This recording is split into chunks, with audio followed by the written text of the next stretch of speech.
ನಾವು ಮಾಡುವಂಥ ಒಳ್ಳೆಯ ಕೆಲಸಕ್ಕೆ ಭಗವಂತನು ಅದು ಯಾವ ರೀತಿಯಾಗಿ ಆಶೀರ್ವಾದವನ್ನು ಮಾಡ್ತಾನಂತ ಹೇಳಿದರೆ, ದೇವವ್ರತ ಭೀಷ್ಮನಾದಾಗ ದೇವತೆಗಳು ಮಳೆಯ ರೂಪದಲ್ಲಿ ಹೂವಿನ ಪುಷ್ಪವೃಷ್ಟಿಯನ್ನು ಮಾಡ್ತಾರಂತೆ. ಬಿರು ಬೇಸಿಗೆಯ ಸಂದರ್ಭದಲ್ಲಿ ಅತ್ತಿ ಮಬ್ಬೆ ವಿಂಧ್ಯ ಪರ್ವತವನ್ನು ಏರುವ ಸಂದರ್ಭದಲ್ಲಿ ಅವಳ ದೇಹದ ಬೇಗುದಿಯನ್ನು ಹೋಗಲಾಡಿಸಲಿಕ್ಕೆ ಭಗವಂತ ಮಳೆಯನ್ನು ಸುರಿಸ್ತಾನಂತೆ. ನೀವೆಲ್ಲ ಗಮನಿಸಿರ್ಬೋದು, ಕಾರ್ಯಕ್ರಮದ ಆರಂಭಕ್ಕೆ ಸುರಿದಿರುವಂಥ ಧಾರಾಕಾರ ಮಳೆ ಅವಿನಾಶ್ ಶೆಟ್ಟಿ ಹಾಗೇನೆ ಹರೀಶ್ರವರು ಮಾಡ್ತಾ ಇರುವಂಥ ಕೆಲಸಕ್ಕೆ ಭಗವಂತನೇ ಮಾಡಿರುವ ಆಶೀರ್ವಾದ ಅಂತೇಳಿ ನಾನು ನಂಬಿಕೊಳ್ತಾ ಇದ್ದೇನೆ. ಭಾರತದ ಆಧ್ಯಾತ್ಮದಲ್ಲೊಂದು ಸಾಲಿದೆ, ಹರ ಮುನಿದರೆ ಗುರು ಕಾಯುವನು, ಗುರು ಮುನಿದರೆ ಕಾಯುವವರು ಯಾರು ಅಂತೇಳಿ. ನನಗೀಗ ಅನಿಸುತ್ತೆ, ನಮ್ಮನ್ನು ಕಾಯಲಿಕ್ಕೆ ಅಮ್ಮನ ನೆರವು ಚಾರಿಟೇಬಲ್ ಟ್ರಸ್ಟ್ ಇದೆ, ಅವಿನಾಶ್ ಶೆಟ್ಟಿ ಅಂತ ಹುಡುಗರಿದ್ದಾರಲ್ಲ ಎನ್ನುವಂಥ ನಂಬಿಕೆ ಇದೆ ಅಲ್ವ ಮಕ್ಕಳೇ. ಜನರಿಂದ ತುಂಬಿದ್ದ ಬಸ್ಸೊಂದು ನದಿಯಲ್ಲಿ ಬಿತ್ತಂತೆ. ಬಸ್ಸಲ್ಲಿದ್ದವರೆಲ್ಲ ಸಹಾಯಕ್ಕೆ ಅಂಗಲಾಗ್ತಾ ಇದ್ದರೆ ಒಬ್ಬ ವ್ಯಕ್ತಿ ಕಂಡಕ್ಟ್ರನ್ನು ಹುಡುಕ್ತಾ ಇದ್ದಂತೆ. ಯಾಕೆ ಅಂತ ಕೇಳಿದರೆ, ಕಂಡಕ್ಟರ್ ₹1 ಚಿಲ್ಲರೆ ಕೊಡೋದು ಬಾಕಿ ಇದೆ, ಟಿಕೆಟಿನ ಹಿಂದೆ ಬರೆದು ಕೊಟ್ಟಿದ್ದಾನೆ, ಅವನನ್ನು ಹುಡುಕ್ತಾ ಇದ್ದೇನೆ ಅಂತ ಹೇಳಿ.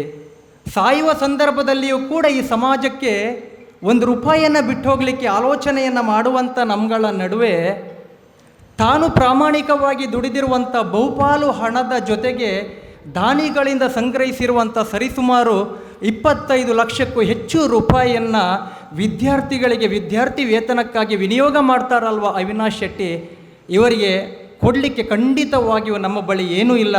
ನಿಮ್ಮೆಲ್ಲರ ಗಟ್ಟಿ ಚಪ್ಪಾಳೆಯೇ ಆಶೀರ್ವಾದವಾಗಿ ಅವರನ್ನು ಕಾಪಾಡಬೇಕು ಅಂತೇಳಿ ಬಯಸ್ತೇನೆ. 1995 ಭಾರತದ ಇತಿಹಾಸದಲ್ಲೊಂದು ಸಿನಿಮಾ ಬಂದಿತ್ತು. ಆ ಚಲನಚಿತ್ರದ ಹೆಸರು ದೇವಾರ್ ಎನ್ನುವುದ ಹಾಗೆ. ಆ ಸಿನಿಮಾದಲ್ಲಿ ಅಮಿತಾಬ್ ಬಚ್ಚನ್ ಹಾಗೇನೆ ಶಶಿಕುಮಾರ್ ಈರುವರು ನಟನೆಯನ್ನು ಮಾಡಿದ್ರು. ತಮ್ಮ ಜೀವನದ ಆಯ್ಕೆಗೆ ಅವರು ತೆಗೆದುಕೊಂಡಂಥ ಹಾದಿ ಬೇರೆ ಬೇರೆಯಾಗಿತ್ತು. ಅಮಿತಾಬ್ ಬಚ್ಚನ್ ಕೆಟ್ಟ ದಾರಿಯನ್ನು ಹುಡುಕಿ ಸಾಕಷ್ಟು ಹಣವನ್ನು ಸಂಪಾದನೆ ಮಾಡಿ ವಾಪಸ್ಸು ಮನೆಗೆ ಬಂದಾಗ ಬಹಳ ಹೆಮ್ಮೆಯಿಂದ ತನ್ನ ಸಹೋದರನ ಜೊತೆ ಹೇಳಿಕೊಳ್ತಾನೆ. ರವಿ ಎನ್ನುವುದಾಗಿ ನಟನೆ ಮಾಡಿರುವಂಥ ಶಶಿ ಕಪೂರ್ ಬರೀ ಹೇಳುವಂಥದ್ದು, ನನ್ನ ಹತ್ರ ಹಣ ಇದೆ, ಆಸ್ತಿ ಇದೆ, ಜನ ಇದ್ದಾರೆ, ನಿನ್ನ ಬಳಿ ಏನಿದೆ ಅಂತೇಳಿ. ಶಶಿ ಕಪೂರ್ ಕೊಟ್ಟಂಥ ಒಂದೇ ಒಂದು ಉತ್ತರ, ಅದು ಸಂಯಮದಿಂದ ಕೊಟ್ಟಂಥದ್ದು, ಮೇರೆ ಪಾಸ್ ಮಾ ಹೇ ಅಂಥೇಳಿ. ತನ್ನ ಬಾಲ್ಯದಲ್ಲಿಯೇ ತಾಯಿಯನ್ನು ಕಳೆದುಕೊಂಡರೂ ಕೂಡ ಇಲ್ಲಿರುವಂಥ ಜನರಿಗೆ ತಾಯಿಯ ಪ್ರೀತಿಯನ್ನು ಕೊಡಬೇಕು ಅಂತೇಳಿ ಮಳೆಯಲ್ಲಿ ನೆನೆದುಕೊಂಡು ಬರುವಂಥ ಶಾಲೆಗೆ ಹೋಗುವ ಮಕ್ಕಳಿಗೆ ಕೊಡೆಯನ್ನು ಕೊಡ್ತಾರಲ್ವ, ಅವರ ಹರಿದ ಚೀಲವನ್ನು ಗಮನಿಸಿ ಅವರಿಗೊಂದು ಬ್ಯಾಗ್ಗಳನ್ನು ಕೊಡ್ತಾರಲ್ವ, ಅವರು ಬರೀಲಿಕ್ಕೆ ನೋಟ್ ಪುಸ್ತಕಗಳನ್ನು ಒದಗಿಸಿ ಕೊಡ್ತಾರಲ್ವ. ಇವತ್ತಿನ ದಿನಮಾನದಲ್ಲಿ ಇಷ್ಟು ದೊಡ್ಡ ಮೊತ್ತದ ವಿದ್ಯಾರ್ಥಿ ವೇತನವನ್ನು ಅವಿನಾಶ್ ಶೆಟ್ಟಿಯವರು ಕೊಡ್ತಾರಲ್ವ. ಖಂಡಿತವಾಗಿ ನಾನು ಹೇಳ್ತೇನೆ, ಇಂಥವರು 1,00,000ಕ್ಕೆ ಒಬ್ಬರು ಎನ್ನುವುದಾಗಿ. ಮಗು ಒಂದು ಕಾಗದವನ್ನು ತಿಂತದಂತೆ ತಾಯಿ ಗದರ್ತಾಳೆ. ಅದಕ್ಕೆ ಮಗು ಕೊಟ್ಟಂಥ ಉತ್ತರ ಹೀಗಿತ್ತು, ಅಮ್ಮ ತಾಯಿ, ಕಾಗದದಲ್ಲಿ ರೊಟ್ಟಿಯ ಚಿತ್ರವಿತ್ತು, ನನಗೆ ಹಸಿವಾಗಿತ್ತು, ಅದಕ್ಕೆ ನಾನು ತಿಂದೆ ಎನ್ನುವುದಾಗಿ. ಇದು ಬಡತನ ಕಲಿಸುವಂಥ ಪರಿ. ಈ ಬಡತನದ ಕಾರಣದಿಂದಾಗಿ ನಿಮ್ಮ ವಿದ್ಯಾರ್ಜನೆಗೆ ತೊಡಕಾಗಬಾರದು ಎನ್ನುವಂಥ ಉದ್ದೇಶದಿಂದ ಇಂತಹ ವ್ಯಕ್ತಿ ತನ್ನ 6 ಅಡಿಯ ದೇಹವನ್ನು 3 ಅಡಿಯನ್ನಾಗಿ ಮಾಡಿಕೊಂಡು ಸ್ವರವನ್ನು ಇಳಿಸಿ ದಾನಿಗಳ ಬಳಿ ಕೈಚಾಚಿ ₹1 ಸಂಗ್ರಹಿಸಿ ನಿಮಗೆ ತಂದು ಕೊಡ್ತಾರಲ್ವ ಮಕ್ಕಳೇ. ನಾನು ನಿಮ್ಮಲ್ಲಿ ಮಾಡುವಂಥ ವಿನಂತಿ ಇಷ್ಟೇ, ದಾನವನ್ನು ಪಡೀಲಿಕ್ಕೆ ದೀನನಾಗಬೇಕಂತೆ. ಮುಂದಿನ ದಿನಗಳಲ್ಲಿ ವಿದ್ಯಾರ್ಥಿ ವೇತನವನ್ನು ಪಡೆದಂಥ ನೀವುಗಳು ಕೂಡ ಸಮಾಜದಲ್ಲಿ ಉತ್ತಮ ಸ್ಥಾನಮಾನಕ್ಕೆ ಹೋಗ್ತೀರಿ. ಆ ದಿನಮಾನದಲ್ಲಿ ಅಮ್ಮನ ನೆರವು ಎನ್ನುವಂಥ ಸಂಸ್ಥೆಯ ಜೊತೆ ನೀವು ನಿಲ್ಲಬೇಕಾಗ್ತದೆ. ಸಮಾಜದಲ್ಲಿ ನೀವು ಎಂಥವರನ್ನು ಬೇಕಾದರೂ ಮರಿಬಹುದು, ಆದರೆ ನಿಮ್ಮ ಹೃದಯದಲ್ಲಿ ನೀವು ನೆನಪಿನಲ್ಲಿ ಇಟ್ಕೊಳ್ಬೇಕಾಗಿರುವಂಥದ್ದು ಅಮ್ಮನ ನೆರವು ಚಾರಿಟೇಬಲ್ ಟ್ರಸ್ಟ್, ಹಾಗೆಯೇ ಅವಿನಾಶ್ ಶೆಟ್ಟಿ ಅಂತ ವ್ಯಕ್ತಿಗಳ ಜೊತೆಗೆ ನಿಮ್ಮ ತಂದೆ ತಾಯಿಗಳನ್ನು ಎನ್ನುವುದನ್ನು ನೀವು ಮರಿಬೇಡಿ ಅಂತೇಳಿ ಹೇಳ್ತಾ, 12ನೆಯ ಶತಮಾನದಲ್ಲಿ ಅಲ್ಲಮ್ಮ ಪ್ರಭುಗಳು ಒಂದು ಭವಿಷ್ಯವನ್ನು ನುಡಿತಾರಂತೆ, ಕಲ್ಯಾಣ ನಾಶವಾಗಿ ಹೋಗ್ತದೆ ಅಂತೇಳಿ. ಅಲ್ಲಿರುವಂಥ ವಚನಕಾರೆಲ್ಲರೂ ಕೂಡ ಅಲ್ಲಮ್ಮ ಪ್ರಭುಗಳ ಬಳಿ ಬಂದು ಒಂದು ಕೇಳ್ತಾರೆ, ಇದಕ್ಕೇನಾದರೂ ಪರಿಹಾರ ಇದೆಯಂತೇಳಿ.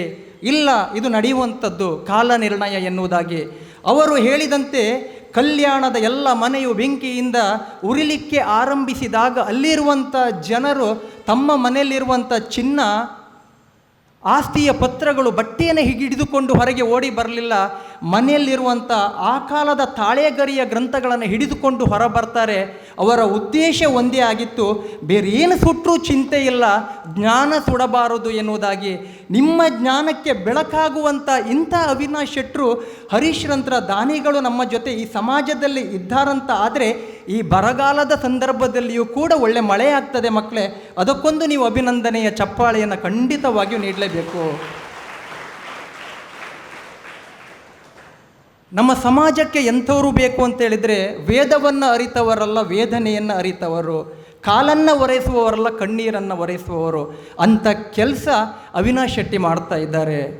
ದೀಪಾವಳಿ ಹಬ್ಬದ ಸಂಭ್ರಮದಲ್ಲಿ ನಾವೆಲ್ಲರೂ ಮನೆಯವರ ಜೊತೆ ಪಟಾಕಿಯನ್ನು ಸಿಡಿಸಿ ಸಂಭ್ರಮಿಸ್ತಾ ಇದ್ದರೆ, ಈ ವ್ಯಕ್ತಿ ಕಾರ್ಕಳದಲ್ಲೊಂದು ಅಂಗಡಿಯನ್ನು ತೆರೆದು ಸೇವೆಯನ್ನು ಮಾಡ್ತಾ ಅದರಲ್ಲಿ ಬಂದಿರುವಂಥ ಲಾಭಾಂಶಗಳನ್ನು ಈ ಸಮಾಜಕ್ಕೆ ಹಂಚುವಂಥ ಕೆಲಸ ಮಾಡ್ತಾರಂತಾದರೆ ಈ ಪುಣ್ಯಾತ್ಮನಿಗೆ ನಾವು ಏನೂ ಕೊಡಲಿಕ್ಕೂ ಸಾಧ್ಯ ಇಲ್ಲ.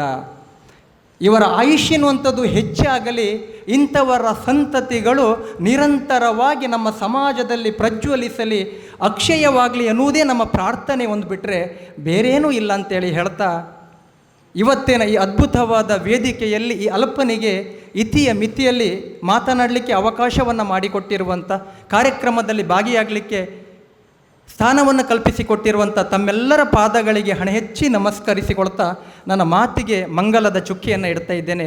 ಧನ್ಯವಾದ.